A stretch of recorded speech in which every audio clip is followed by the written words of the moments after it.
of the gun. They'll look to throw. Throwing for his running back, and he's got him complete.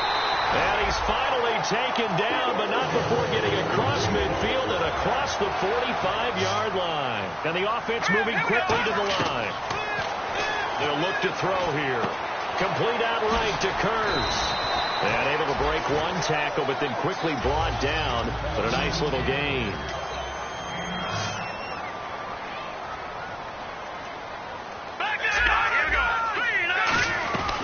They'll run it now out of the gun. And brought down, but not before they're inside the 25. Give them 12 yards on that one. It earns them a fresh set of downs. Looking to speed things up here, going with some tempo. On first down, he'll drop to throw. They'll lock it with a grab over the middle. Give him 9 there on the first down completion. And here comes play number 6 on this drive. They'll run it now out of the gun. And he's going to be brought down just shy of the 5 at the 6. It's an 8-yard pickup, and it leads to a first and goal. Okay, no score on that play, but this guy's been a touchdown machine all year long. You know they trust him with the football. So the chains are on their sides. It's first and goal, and he will take this one in for the Seattle touchdown. C.J. Procise, a 5-yard touchdown run. And the Seahawks a 2-point conversion away from tying the game. And they're able to run it in. It started with a battle in the trenches. They won there, and they got in for 6 points. And that's going to be a tough... Oh, batted at the line and intercepted. Taking it right down Broadway. He's at the 50. He's at the 30. And he takes it all the way back. It's a pick 2, if you will, as that play backfires in a big way. Well, that was almost a 4-point swing. The interception, if he had returned it all the way, would have been 2 for them, but just a little bit shy. And when it's a play like that, you're exactly right with the math. But don't you feel like it would have counted for more if they found their way all the way back to the end zone and gotten the 2? That changes the whole momentum, doesn't it? A look at the offense now here, coming back out on the road for their first possession of the second half. And that recipe on their last drive that resulted in a touchdown looks pretty good, so they'll be hoping to do that once more. And it takes me back to when we sat with the offensive coordinator and the head coach. They felt pretty good about their game plan and thought there were some holes in the defense, and they exploited them the last time out. Let's see if they can come back and put together a similar drive. And we'll see if they can do just that. It's a loss of 2, now 3rd down. And there it was right in front of us. Today's NFL. These guys nowadays, they don't just eat up space. They try and get upfield and make plays in the backfield. Now whistles here, flag down. I think one of the Packer linemen was moving. False start, offense.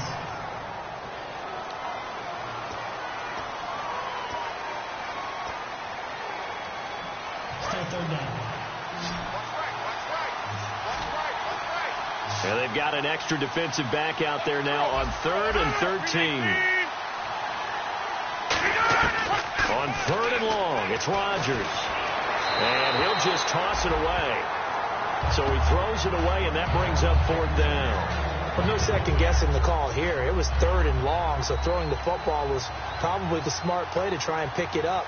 But they don't get it, and now the defense goes off the field feeling pretty good about themselves, gaining some momentum as they force them into a likely punting situation. And that'll hit and go out of bounds, so they'll start just outside their own 40-yard line.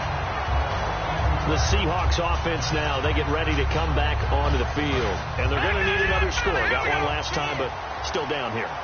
When you're playing catch-up, every possession becomes crucial, doesn't it? It's vital. Get back out on the field, punch it in the end zone again. They know it's not easy, but what they do have going for them, they did score the last time. They think they've got a good formula working. And what about the defense? Well, now you're just saying to yourself, okay, you gave up a score last time.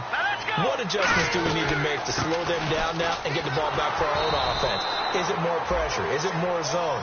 What do they have to do? They're trying to figure that out themselves. We'll see if they can figure that out right here. The insistence of speed at every position is really seen at the defensive end spot. These guys in old days were often outside linebackers. They just pushed them forward because they wanted to play fast and get to the quarterback or the running backs quicker than ever before. The grab made by Curse over the middle. 8 yards on the completion, but now they face third down. An extra defensive back in the game now here for 3rd and 4. From the shotgun, he'll look to throw. And no escaping this time as he'll go down. They got him for a sack.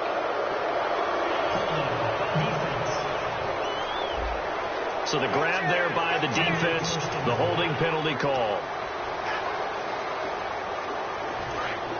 And on the outside, they're playing press coverage.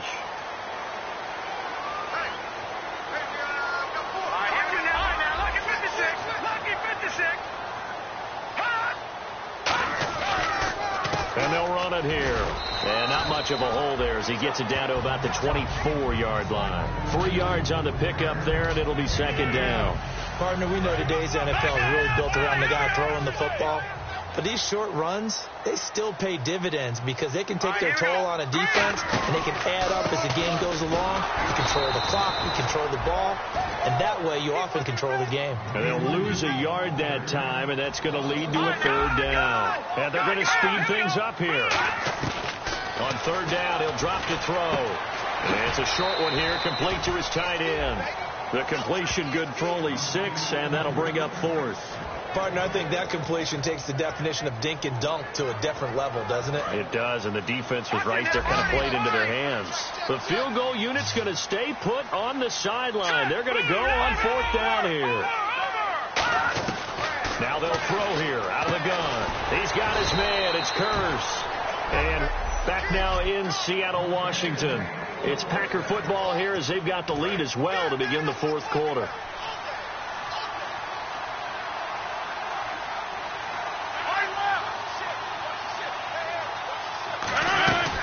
They'll run it now out of the gun.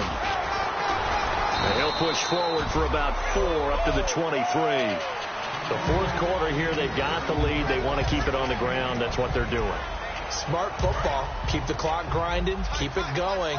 But you got to figure now, they're going to see more people stacked up at the line of scrimmage as they try and bleed it out. They'll run it now out of the gun. And this time not as successful as he'll get back to the line of scrimmage and no more.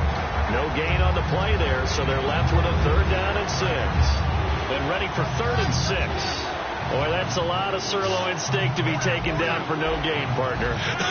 Are you trying to suggest that he is a huge man? He is not just a big man, a huge man. Big boy. Well, how about the credit then for the defense to be able to chop that big tree and put him on the ground? I know back when you played, it took 4 of you to take a guy like that down, right? Well, that's for sure. And you know what else? I didn't want to challenge him at dinner either.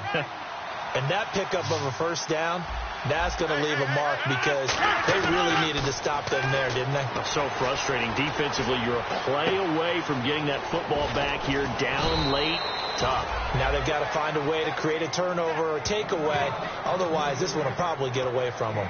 And defensively, they were in zone coverage there. Do you have to be a little careful? You're losing playing against a good quarterback like he is to not play too much zone? Yeah, you have to be careful about how much time you're giving up. I think it's a good point you just brought up. So maybe if you still want to play zone, go to a zone blitz scheme. And you can drop anyone out of your defensive front, defensive end, defensive tackle. It doesn't matter. You just exchange someone to bring more pressure towards the quarterback and still try and cover downfield. Now Rodgers throwing on 2nd down. And Nelson's got it here right side. It's a pickup of 12, and that'll set up a 3rd down. And here comes play number 6 on this drive.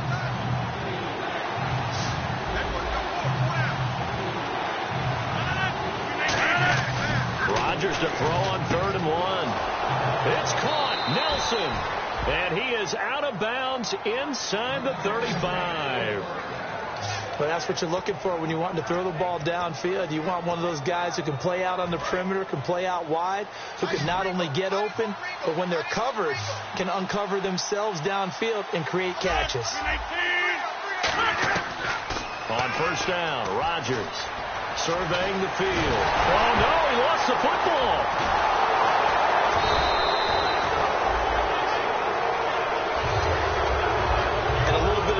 mentioned there, he wasn't able to get it back, but he did have a teammate on the spot able to retain possession for them.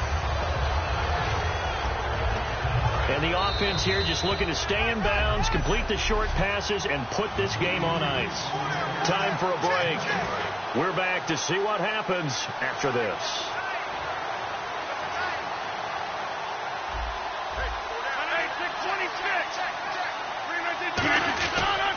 This is Brown on the carry.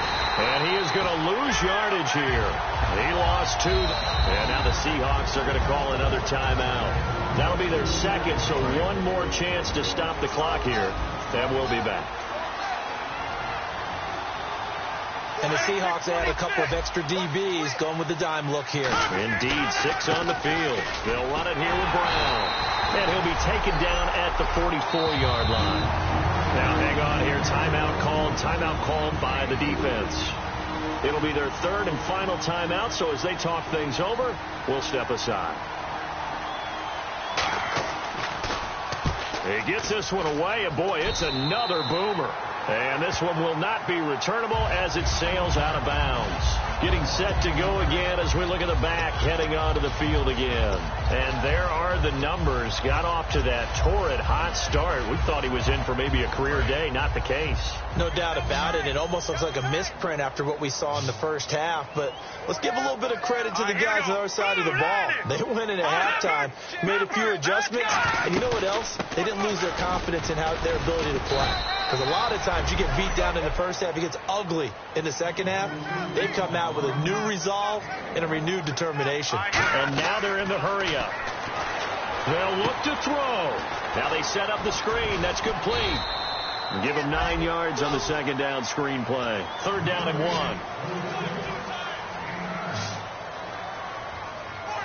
Here we go now. Boom, line it. Back to throw. And he finds Jimmy Graham. And call it a gain of 19, and it moves the chains. And they're going to hurry back to the line now. They'll run it now out of the gun. And down inside the 40 to about the 38. A good run there on 1st down, and it'll leave them with a 2nd and 2. All right, here we go. Back to throw. Out to the flat. That's complete to his running back. It's a loss of 4. Now 3rd down. And now on 3rd down, they'll need to get it to the 36 to pick up the first.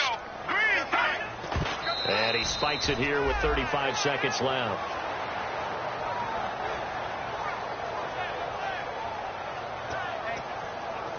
Game on the line, season on the line. They're going for it here on 4th down.